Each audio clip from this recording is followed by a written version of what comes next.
రోజు రోజుకు కుక్కల బీభత్సం నిర్మల్ జిల్లాలో వణుకు పుట్టిస్తోంది. కుక్క కాటుకు గురై ఆందోళన చెందుతుంటే సమయానికి వైద్యులు అందుబాటులో లేకపోవడం సమస్యగా మారింది. కుక్కల దాడి సమస్య తీవ్రంగా మారిన సమయంలో అధికారులు నిర్లక్ష్యంగా వ్యవహరించడంపై స్థానికులు ఆగ్రహం వ్యక్తం చేస్తున్నారు. నిర్మల్ జిల్లా కడెం మండలం చిన్న బెల్లాల్ గ్రామానికి చెందిన చిన్నారి గోపు సుహానీపై కుక్క దాడికి పాల్పడింది. ఆరు బయట ఆడుకుంటున్న చిన్నారిపై దాడి చేసి తీవ్రంగా గాయపరిచింది.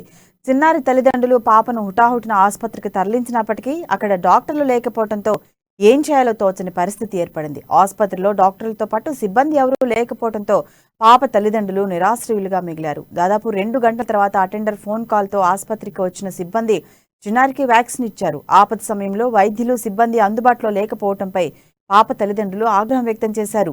సమయపాలన పాటించని కడెం ప్రభుత్వ ఆసుపత్రిపై సిబ్బందిపై చర్యలు తీసుకోవాలని డిమాండ్ చేశారు.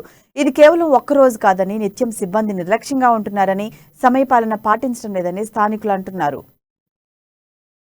పాపకు కుక్క కరవడం వల్ల గవర్నమెంట్ హాస్పిటల్కు వస్తే ఇక్కడ ఎవరు లేరు, ఒక అటెండర్ మాత్రమే ఉన్నాడు. మేము వచ్చి దాదాపు వన్ అవర్ అవుతున్నది, ఇప్పటి వరకు ఎవరు రాలేదు. మరి ఇక్కడ మా పరిస్థితి ఏందో మాకు అర్థం కావడం లేదు. పాపకు కుక్క కరవడం వల్ల గవర్నమెంట్ హాస్పిటల్కు వస్తే ఇక్కడ ఎవరు లేరు, ఒక అటెండర్ మాత్రమే ఉన్నాడు. మేము వచ్చి దాదాపు వన్ అవర్ అవుతున్నది, ఇప్పటి వరకు ఎవరు రాలేదు. మరి ఇక్కడ మా పరిస్థితి ఏందో మాకు